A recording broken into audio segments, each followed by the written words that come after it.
Sa isang liblib na baryo sa gilid ng probinsya, kung saan ang mga bahay ay gawa sa kahoy at yero, at ang mga araw ay umiikot sa sikat at lubog ng araw, may isang matandang lalaki na kilala ng lahat, si Rogelio Santos.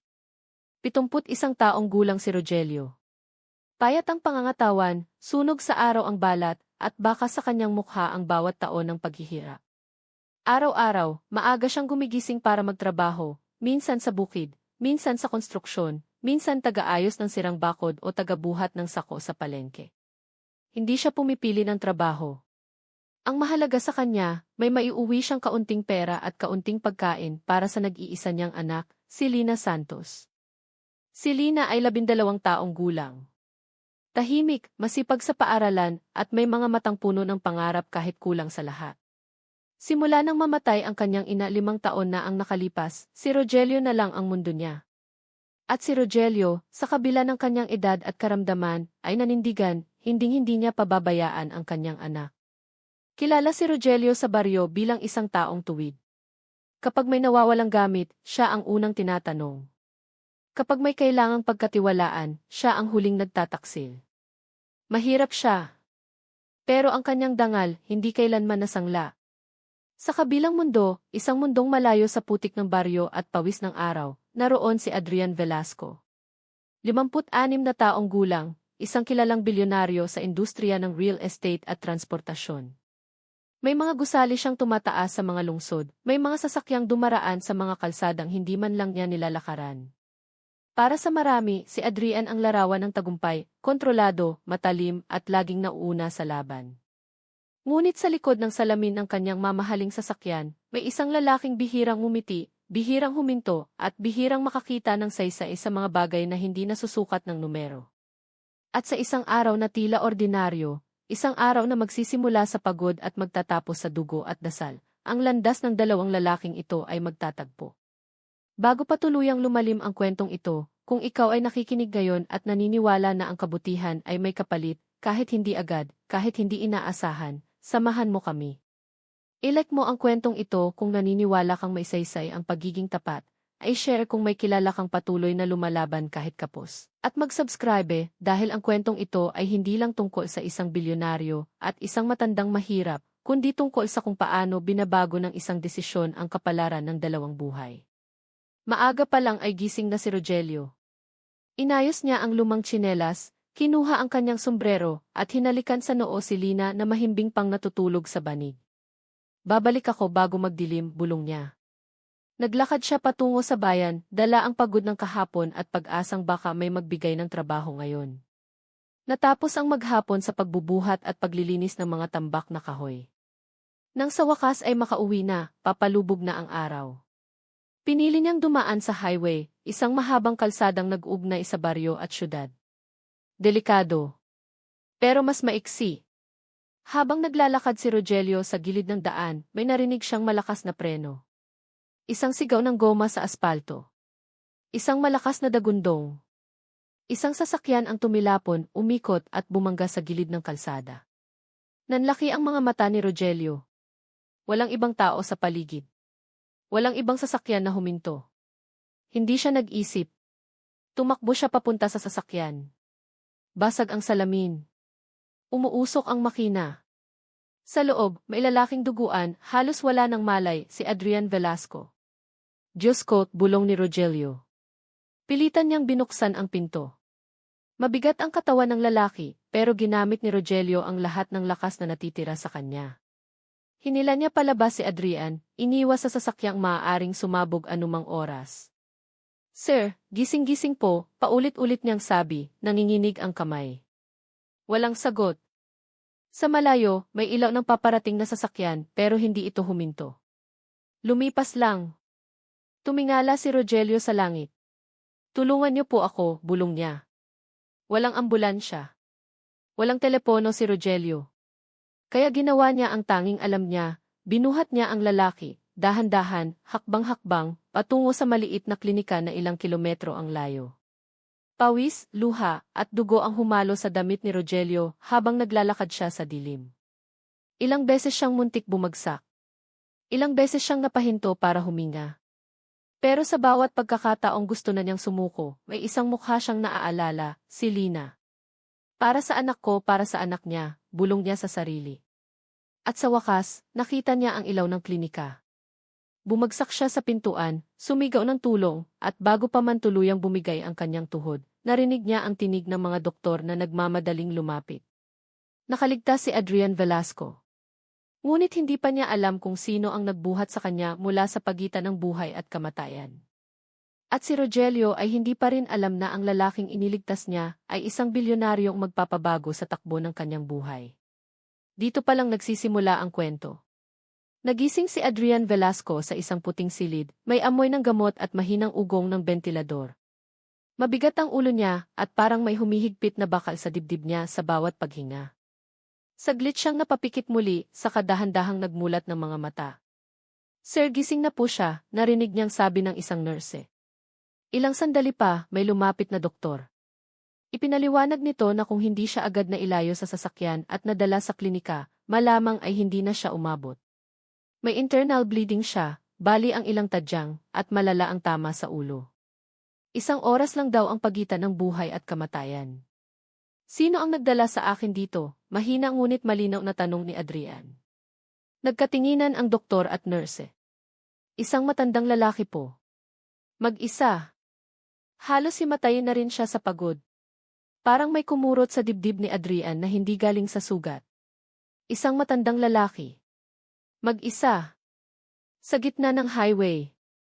Nasaan siya? Tanong niya agad. Nandito lang po kanina. Umupo sa labas. Ayaw pong umalis hanggat hindi niya nalalaman kung buhay kayo. Pero umuwi na po.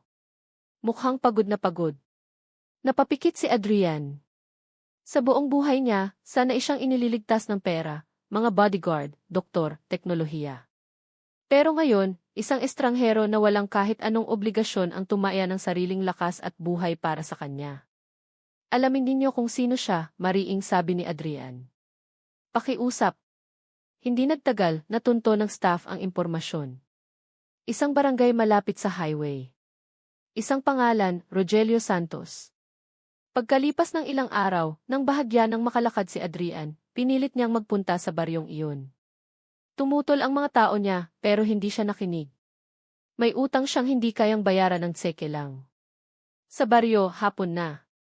Tahimik ang paligid. Mga batang naglalaro sa alikabo. Mga bahay na halos magkadikit. At sa isang maliit na kubo, nakita niya si Rogelio, nakaupo sa bangko sa labas, ay hawak na tabo, nililinis ang tsinelas. Payat, nangingitim ang balat, at halatang mas matanda kaysa sa edad niya. Manong Rogelio, tawag ni Adrian, dahan-dahan. Tumingala ang matanda. Nanlaki ang mata niya nang makilala ang mukha. Ikaw yung lalaki sa sasakyan. Tumayo siya agad, parang nag-aalala. Pasensya na po kung hindi ko kayo nabuhat ng maayos. Ginawa ko lang po ang kaya ko. Hindi nakapagsalita si Adrian. Sa halip, yumuko siya, isang bagay na hindi niya kailanman ginawa sa harap ng kahit sino. Kung hindi dahil sa inyo, sabi niya, nanginginig ang boses, patay na ako. Nagulat si Rogelio. Huwag po kayong ganyan. Tao lang po ang tumulong sa kapwa-tao. Lumabas si Lina mula sa loob ng bahay, nagtatakang tumingin sa eksena. Lumapit siya sa ama at mahigpit na hinawakan ang kamay nito. Anak niyo, tanong ni Adrian. Opo, sagot ni Rogelio. Si Lina. Lumuhod si Adrian sa harap ng bata. Salamat sa pagpapahiram ng tatay mo, sabi niya. Dahil sa kanya. May bukas pa ako. Hindi maintindihan ni Lina ang lahat, pero nakita niya ang luha sa mata ng lalaki. Sa mga sumunod na linggo, bumalik si Adrian sa baryo, hindi minsan, hindi 2 beses. Dinala niya si Rogelio sa ospital para magpa-check up. Pinag-aral si Lina sa isang maayos na paaralan. Tinulungan niyang magkaroon ng maliit na bahay ang mag-ama, hindi palasyo, kundi isang tahanang may matibay na bubong at ligtas na pinto. Ngunit higit sa lahat, binigyan niya si Rogelio ng trabaho, isang trabahong marangal, ayon sa kakayahan niya, may regular na sahod at benepisyo. Hindi dahil sa awa, kundi dahil sa tiwala. Hindi ko kayo ginawang mayaman, sabi ni Adrian isang araw. Ibinigay ko lang ang pagkakataong matagal niyong pinaghirapan kahit wala kayong kapalit. Ngumiti si Rogelio, mailuha sa mata. Hindi ko po iniligtas ang buhay niyo para sa gantimpala. Pero salamat po dahil binago niyo ang buhay ng anak ko. Tahimik na tumango si Adrian. Sa kauna-unahang pagkakataon, naramdaman niyang ang yaman ay may tunay na saysay, kapag ginamit para magbigay buhay, hindi lang mag-ipon. Sa highway na minsang naging saksi ng trahedya, may isang kubo na ngayon ay may ilaw sa gabi. May batang nag-aaral ng masipag. May matandang hindi na kailangang magbilang ng baryang kulang. At may isang bilyonaryong natutong ang tunay na kayamanan ay hindi nasusukat sa ari-arian, kundi sa mga buhay na nabago ng kabutihang loob. Habang unti-unting inaayos ni Adrian ang buhay na muntik na niyang iwan, may mga bagay na nagsimulang gumalaw sa likod ng katahimikan, mga taong hindi nasiyahan sa bigla niyang pagliko ng direksyon. Sa mundo ng negosyo, ang awa ay madalas ituring na kahinaan. Isang gabi, habang nasa opisina si Adrian, pumasok ang kanyang matagal ng kasosyo na si Victor Ramos. Matigas ang mukha, diretso ang tindig, at halatang may dalang balita na hindi ka nais-nais. Adrian, sabi nito, naririnig ko ang ginagawa mo. Isang matandang magsasaka. Isang batang babae. Binibigyan mo ng lupa, bahay, trabaho. Hindi agad sumagot si Adrian. Tinitigan lang niya ang mga papeles sa mesa, saka dahan-dahang itinaas ang tingin. Hindi kita kailangang ipaliwanag, Victor. Ngumisi si Victor. Hindi mo kailangang ipaliwanag, pero kailangan mong mag-isip. Ang mga shareholders ay nagtatanong. Akala nila nagiging emosyonal ka. Emotional. Isang salitang dati niyang kinamumuhian. Ngayon, isa ng paalala ng buhay na muntik nang mawala sa kanya. Kung emosyonal ang tawag nila sa pagiging tao, malamig na sagot ni Adrian, handa akong tawaging ganoon. Umalis si Victor na may halong inis at pangamba. At mula noon, nagsimula ang mga pagsubok, mga proyekto na biglang kinuwestiyon, mga kontratang muntik ng mabasura, mga bulong-bulungan na nagbago na raw si Adrian na hindi na raw mapagkakatiwalaan. Samantala, sa baryo, ramdam din ni Rogelio ang pagbabago, hindi lahat ay masaya para sa kanila. May mga kapitbahay na nagsimulang mangutya. Swerte mo naman, Te Rogelio, sabi ng isa. Isang saklolo lang, milyonaryo na. Tahimik lang si Rogelio. Sanay siya sa hirap, sanay sa salita ng iba. Pero isang gabi, nadatnan siya ni Lina na nakaupo sa dilim, hawak ang rosaryo. Tay, mahinang tanong ng bata, may nagawa ba tayong mali? Napatingin si Rogelio sa anak. Lumuhod siya sa harap nito at hinawakan ang magkabilang balikat. Wala, anak.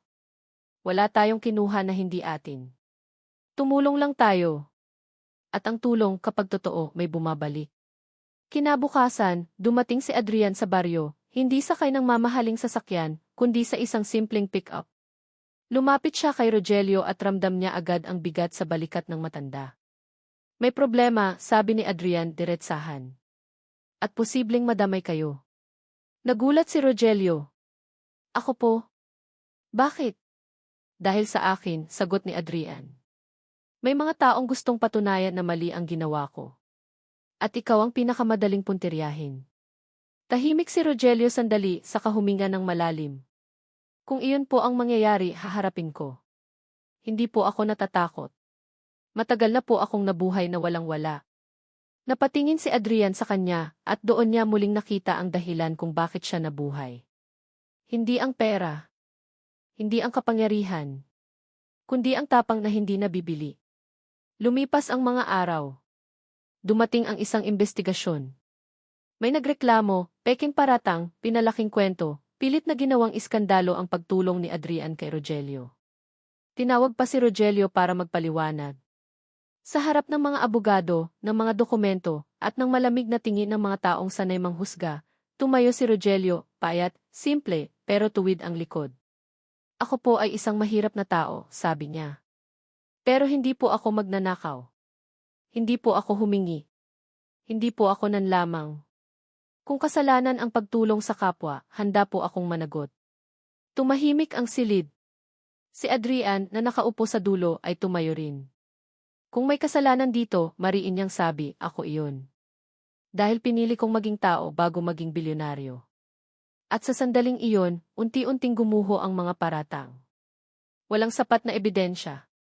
Walang maipakitang mali. Ang katotohanan kahit pilitin ay nanatiling totoo. Pagkalabas nila ng gusali, napahinto si Rogelio.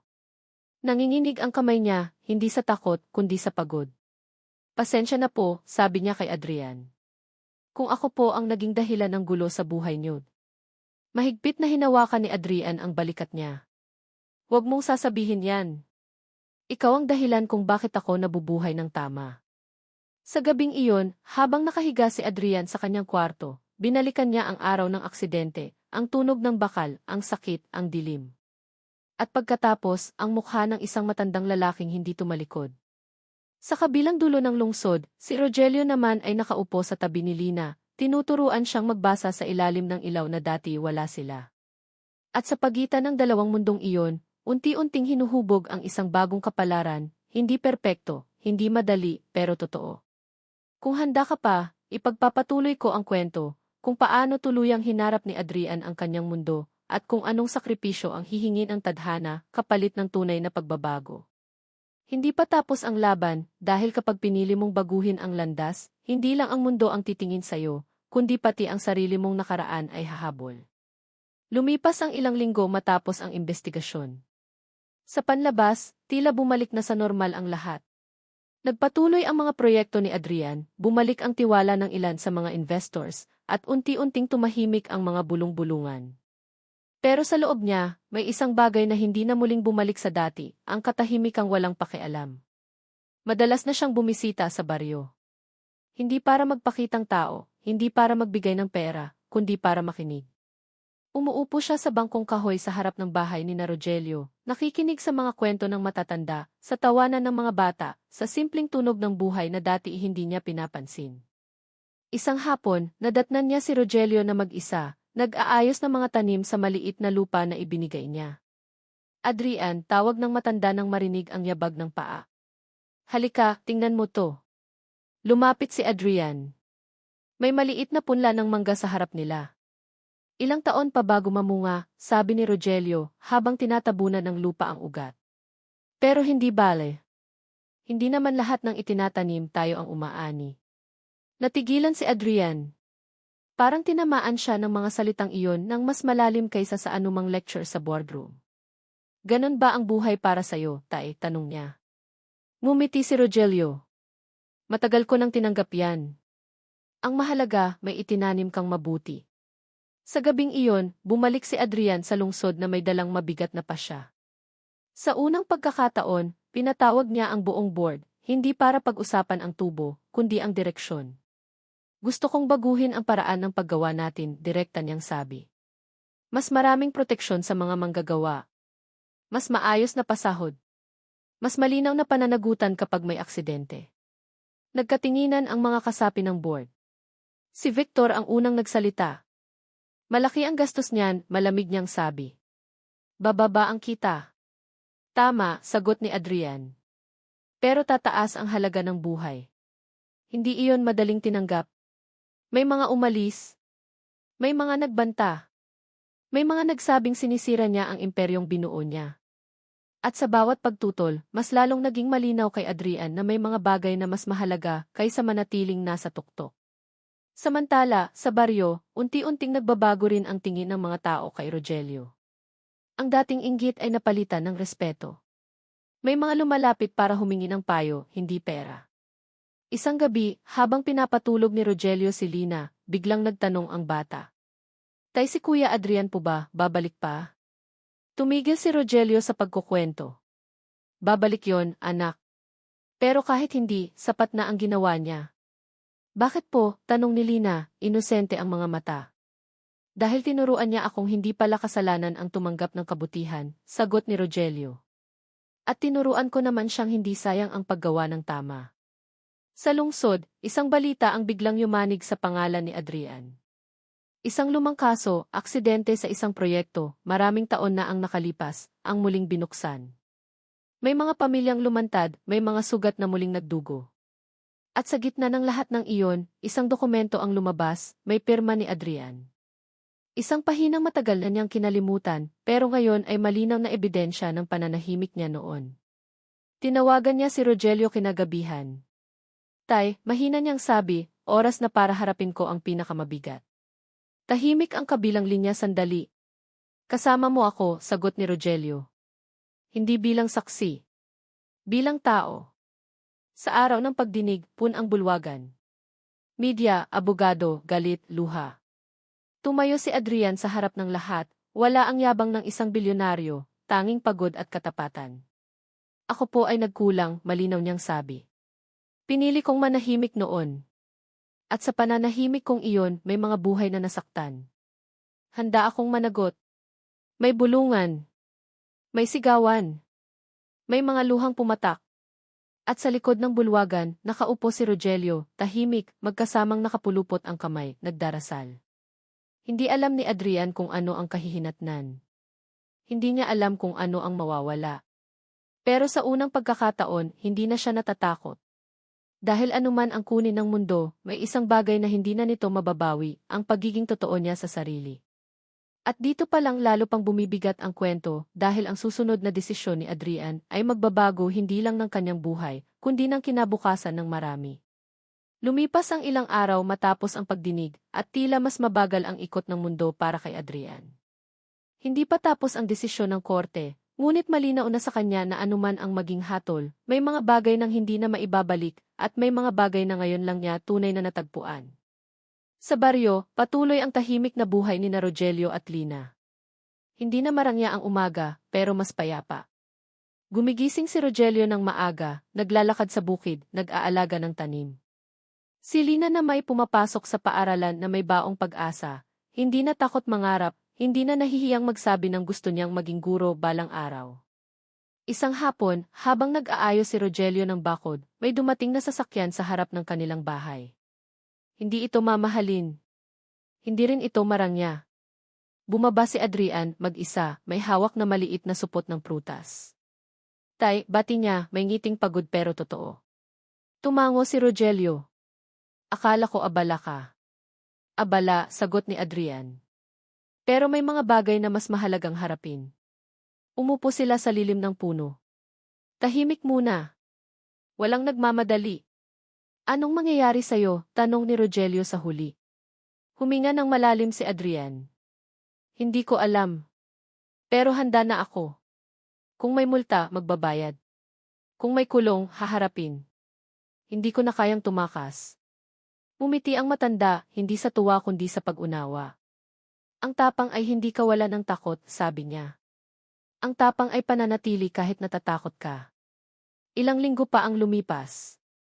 Dumating ang hatol. Hindi man perpekto pero makatarungan. May mabigat na parusa, may pananagutan, at may obligasyong ayusin ang mga nasirang buhay, hindi lang sa papel, kundi sa gawa. Tinanggap ni Adrian ang lahat, walang reklamo. At sa pagtanggap na iyon, may nangyaring hindi niya inaasahan. Ang kanyang kumpanya, na ngayon ay may bagong pamunuan habang siya ay humaharap sa parusa, ay nagbukas ng isang pondo para sa mga manggagawang nasaktan sa mga lumang proyekto. Hindi ito ipinangalan sa kanya. Ipinangalan ito sa isang simpleng salita, pananagutan. Sa unang araw ng programa, inimbitahan si Rogelio. Ayaw sana niyang pumunta. Hindi ito tungkol sa akin, paulit-ulit niyang sabi. Pero hinawakan ni Adrian ang balikat niya. Kung hindi ka tumigil noon, wala ako rito ngayon. Sa harap ng maraming tao, tumayo si Rogelio, isang matandang mahirap, nanginginig ang kamay, pero matatag ang boses. Hindi ko iniligtas ang isang bilyonaryo, sabi niya. Isang tao ang iniligtas ko. At iyon ay dahil iyon ang tama. Tahimik ang lahat. Walang palakpakan. Walang sigawan. Isang uri ng katahimikang punang paggalang. Makalipas ang mga buwan, nagsimula ang bagong yugto. Si Adrian ay naglilingkod, hindi bilang pinuno, kundi bilang taong may pananagutan. Si Rogelio naman ay patuloy sa simpleng buhay, may dignidad, may layunin.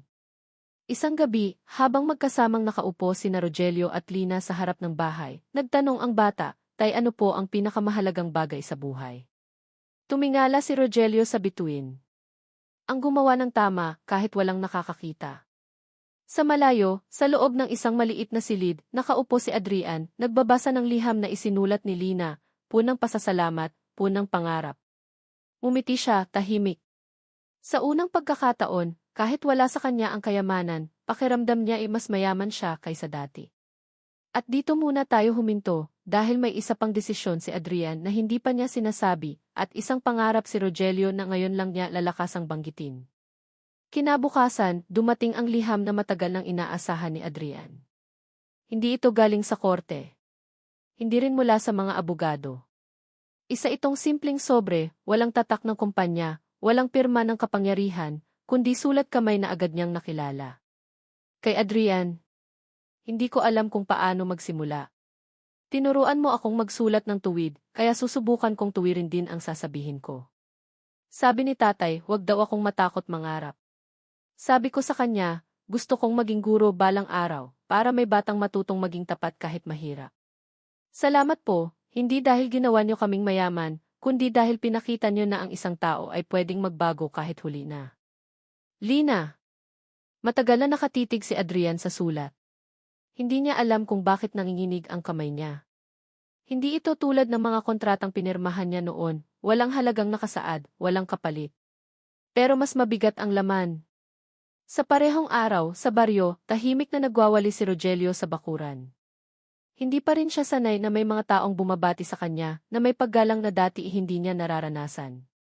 Para sa kanya, pareho pa rin ang mundo, may araw, may lupa, may pawis. Tay, tawag ni Lina, hawak ang bag, may dumating pong sulat. Alam na ni Rogelio kung kanino galing. Umupo siya sa bangko at marahang tumango. Basahin mo. Habang binabasa ni Lina, napapikit ang matanda. Hindi sa lungkot, kundi sa pasasalamat.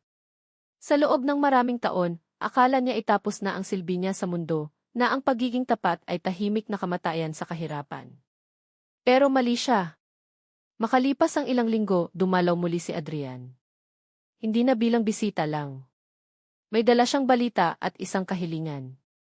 Tay, sabi niya habang naglalakad sila sa gilid ng bukid, may itinatayo kaming training center para sa mga manggagawa, kaligtasan, katapatan at pananagutan ang ituturo. Gusto kong ikaw ang maging unang tagapayo. Natigilan si Rogelio. Ako. Hindi ako marunong magsalita sa harap ng marami. Ngumiti si Adrian. Hindi ko kailangan ng mahusay magsalita. Kailangan ko ng taong hindi nagsisinungaling. Tahimik si Rogelio. Matagal. Saka siya tumango. Kung makakatulong susubukan ko. Sa unang araw ng training, hindi enggrande ang lugar. Walang bandila, walang kamera. Tumayo si Rogelio sa harap ng mga manggagawa, mga lalaking pagod, mga babaeng sanay magtiis. Hindi siya nagbukas ng talumpati. Isang kwento lang ang sinabi niya. May araw na makakakita kayo ng taong nangangailangan, wika niya. At may araw na kayo ang mangangailangan. Sa 2 araw na iyon, piliin niyong manatiling tapat. Walang palakpakan. Pero may mga matang namula. May mga ulong yumuko. Sa likod, nakaupo si Adrian tahimik. Hindi siya ang bida. At sa unang pagkakataon, hindi niya hinanap iyon.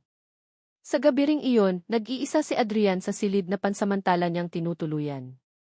Binuksan niya ang bintana. Huminga. Sa ibaba, naroon ang baryo, may mga ilaw na mahina pero sapat. May tinatahak pa siyang landas, may parusang tatapusin, may mga sugat na hindi agad gagaling. Pero alam niyang tama ang direksyon. Samantala, si Rogelio ay nakahiga na, pagod ang katawan pero magaan ang loob. Sa tabi niya, mahimbing ang tulog ni Lina, may librong hiniram sa eskwela, may pangarap na isinusulat sa isipan. At sa pagitan ng 2 buhay na minsang nagtagpo sa isang aksidente sa kalsada, unti-unting hinuhubog ang isang mas tahimik, mas totoo, mas makataong bukas. Hindi pa rito nagtatapos ang kwento. May isa pang pagsubok na paparating, isang tanong na haharapin ni Adrian, at isang desisyong gagawin ni Rogelio na maaaring muling baguhin ang takbo ng kanilang mga buhay. Dumaan ang mga buwan, at unti-unting nagbabago ang takbo ng mga araw, hindi dahil naging madali ang buhay, kundi dahil mas naging malinaw ang dahilan kung bakit ito pinagdadaanan. Sa lungsod, bumalik si Adrian sa mundo ng negosyo, pero hindi na tulad ng dati. May mga board meeting pa rin, may mga kontratang kailangang pirmahan, may mga numerong kailangang ayusin. Ngunit sa bawat desisyon, laging may isang mukha na sumasagi sa isip niya, ang mukha ng isang matandang halos mawalan ng boses sa alikabok ng highway, pero hindi kailanman nawalan ng konsensya. Isang umaga, habang nasa gitna ng pulong ang mga direktor, may inilatag si Adrian na panukala. Ito ang bagong pulisiya, sabi niya, tahimik pero matatag. Lahat ng proyekto, walang lalampas sa safety standards. Walang shortcut. Walang palusot. Kahit bumagal ang kita. Nagkatinginan ang mga kasamahan niya. May mga hindi natuwa. May mga nagtaas ng kilay. Malulugi tayo, sabi ng isa. Umiling si Adrian. Mas malulugi tayo kung may masaktan na naman. Tahimik ang silid. Walang nakapagsalita agad. Sa unang pagkakataon, ang kapangyarihan ni Adrian ay hindi ginamit para manakop, kundi para magbantay. Samantala, sa baryo, unti-unting nasasanay si Rogelio sa bagong papel niya. Hindi siya nagsuot ng barong. Hindi rin siya nagdala ng papel o mikropono. Dumarating lang siya sa training center na maisuot na kupas na polo at sinelas, dala ang parehong prinsipyo na kinapitan niya buong buhay. May isang araw na may batang manggagawang lumapit sa kanya, matapos ang sesyon. Tay, mahina nitong sabi, kung naging tapat po kayo noon, bakit po kayo naghirap? Ngumiti si Rogelio, hindi mapait, hindi rin masaya. Kasi ang katapatan, sagot niya, hindi laging nagbibigay agad. Pero hindi rin kailanman ng aagaw. Tumango ang bata, parang may nabuksang pinto sa isipan. Sa gabi, nag-uusap sina Rogelio at Lina sa harap ng bahay. May lamparang nakasindi, may kuliglig sa paligid. Tay, sabi ni Lina, natatakot po ako minsan. Paano kung mawala ulit lahat? Hinaplos ni Rogelio ang buhok ng anak. Kung mawala man, sagot niya, alam na natin kung paano magsimula ulit. At hindi na tayo nag-iisa. Hindi nila alam na sa mga sandaling iyon ng katahimikan, may paparating na unos, hindi aksidente, hindi sakit, kundi isang katotohanang babalik mula sa nakaraan. Isang hapon, may dumating na balita kay Adrian. Isang dating kasosyo ang nagsampa ng kaso. Inilabas ang mga lumang dokumento, kabilang ang proyekto sa highway, ang araw ng aksidente. Kung lalaban ka, sabi ng abogado, mawawala ang tiwala ng publiko. Kung aamin ka, mawawala ang kalahati ng lahat ng itinayo mo. Tahimik na nakinig si Adrian. Sa isip niya, bumalik ang alaala, ang dugo ang sasakyan, ang kamay ni Rogelio na nanginginig pero hindi bumitaw. Ano ang tama? Tanong niya, hindi sa abogado, kundi sa sarili. Sa baryo rin, dumating ang sulat, opisyal, mabigat ang mga salita. Tinatawag si Rogelio bilang saksi. Ang pangyayaring nagtagpo ang kanilang mga buhay ay haharapin na ngayon ng liwanag ng batas. Umupo si Rogelio, hawak ang papel. Hindi siya galit. Hindi rin siya takot. May lungkot, pero mailinaw. Tay, tanong ni Lina, napansin ang pagbabago ng mukha niya. Huminga ng malalim si Rogelio. Mukhang oras na, sabi niya, para sabihin ang buong katotohanan. At sa sandaling iyon, muling nagsalubong ang kanilang mga landas, hindi sa gitna ng kalsada, kundi sa harap ng isang desisyong maaaring bumura sa lahat ng ginhawa o magbigay ng kahulugan sa lahat ng sakripisyo. Hindi pa tapos ang laban. At ang susunod na hakbang ay hindi na tungkol sa pagligtas ng isang buhay, kundi sa pagtubos ng maraming taon ng pananahimik. Dumating ang araw ng pagdinig na parang mas mabigat pa sa anumang bagyong dinaanan nila noon. Maagang bumiyahe si Rogelio papuntang lungsod. Kasama niya si Lina. Hindi siya nagsuot ng mamahaling damit, isuot niya ang lumang polo na minsan na niyang sinuot noong unang beses siyang humarap sa training center. Malinis, plansado, simple. Katulad ng pagkatao niya. Sa loob ng sasakyan, tahimik si Lina. Hawak niya ang kamay ng ama, mahigpit. Tay, mahina niyang tanong, sigurado po ba kayo? Ngumiti si Rogelio. Hindi ako sigurado sa mangyayari, sagot niya. Pero sigurado ako sa sasabihin ko. Sa kabilang dulo ng lungsod, naghahanda rin si Adrian. Hindi ito tulad ng mga nakaraang pagharap niya sa korte, noong ang dala niya ay kumpiyansa at mga dokumentong kayang baluktutin ang katotohanan. Ngayon, dala niya ang isang desisyong matagal na niyang iniiwasan. Pagpasok niya sa gusali, sinalubong siya ng mga kamera at tanong. Ginoong Valderrama, totoo bang may pananagutan kayo sa aksidente noong nakaraan? Bakit ngayon lang kayo magsasalita? Hindi siya sumagot. Diretso lang siyang naglakad, ang mukha'y kalmado pero mabigat ang mga mata. Sa loob ng bulwagan, nagkaharap silang muli ni Rogelio. Walang palakpakan. Walang drama. Tahimik lang ang sandali, parang dalawang lalaking matagal nang nagkakaintindihan kahit walang salita. Tumayo si Rogelio nang tawagin ang pangalan niya. Ikaw ba ang saksi? Tanong ng hukom. Opo, sagot niya. At ako po ay magsasabi ng totoo. Isinalaysay niya ang araw ng aksidente, ang tunog ng banggaan, ang dugo, ang takot, ang desisyong tumakbo palapit imbes na lumayo. Ikinuwento rin niya ang mga taon ng paghihirap, ang trabaho sa araw-araw, ang anak na pinalaki sa katapatan kahit kulang sa pagkain. At bakit ka tumulong? Tanong ng abogado. Alam mo bang bilyonaryo ang taong iyon? Umiling si Rogelio. Hindi po. At kahit alam ko man hindi po iyon magbabago. Napatingin ang hukom kay Adrian. Ginoong Valderrama? Tumayo si Adrian. Sa sandaling iyon, wala siyang dala kundi ang boses niya.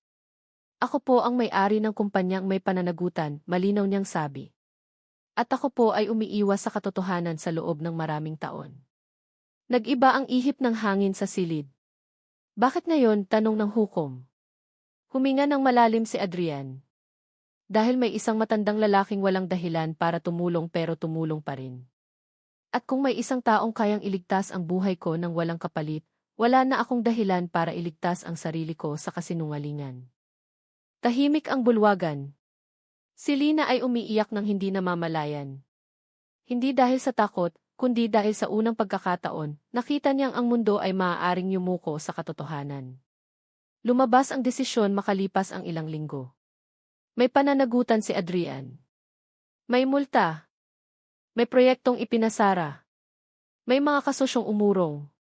Ngunit may isa ring utos ang korte, isang pondo para sa mga biktima, scholarship para sa mga anak ng nasawi, at isang sentro ng kaligtasan sa mga manggagawa sa pangalan ni Rogelio. Hindi iyon hiniling ni Rogelio. Hindi rin niya tinanggap bilang gantimpala. Nagawa ko lang ang tama, sabi niya kay Adrian isang hapon, habang nakaupo sila sa parehong baryo kung saan nagsimula ang lahat. At sapat na po iyon. Umiling si Adrian. Hindi sapat, sagot niya.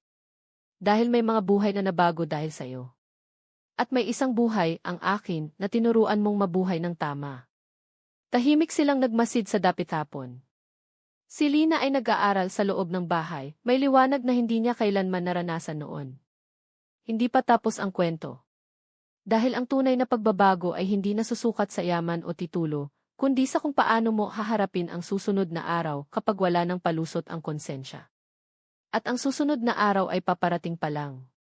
Lumipas ang mga buwan, at ang tahimik na baryo kung saan nakatira si Rogelio ay unti-unting nagbago, hindi dahil sa biglang yaman, kundi dahil sa pag-asang muling isinilang. Ang sentrong itinayo sa pangalan ni Rogelio ay hindi marangya.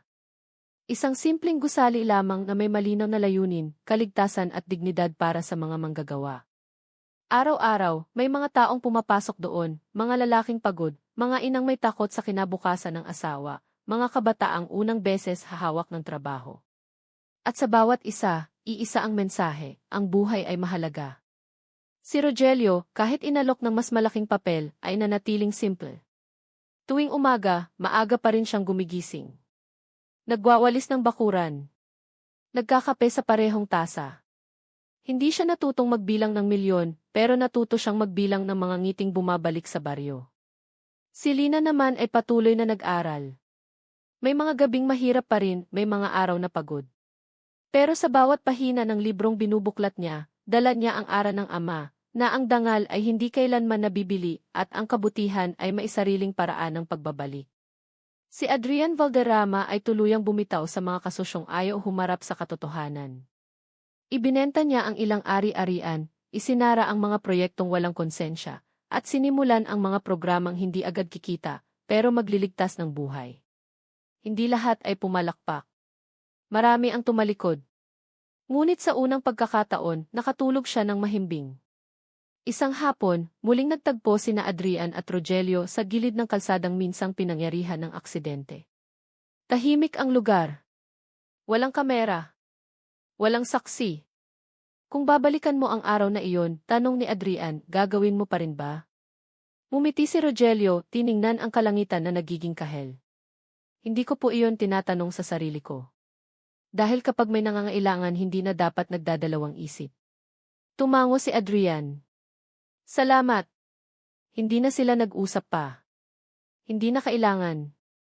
At habang lumulubog ang araw, malinaw ang isang bagay, na ang tadhana ay minsan dumarating sa anyo ng isang aksidente, at ang himala ay ipinapanganak sa sandaling may pumiling maging tapat kahit walang nakakakita.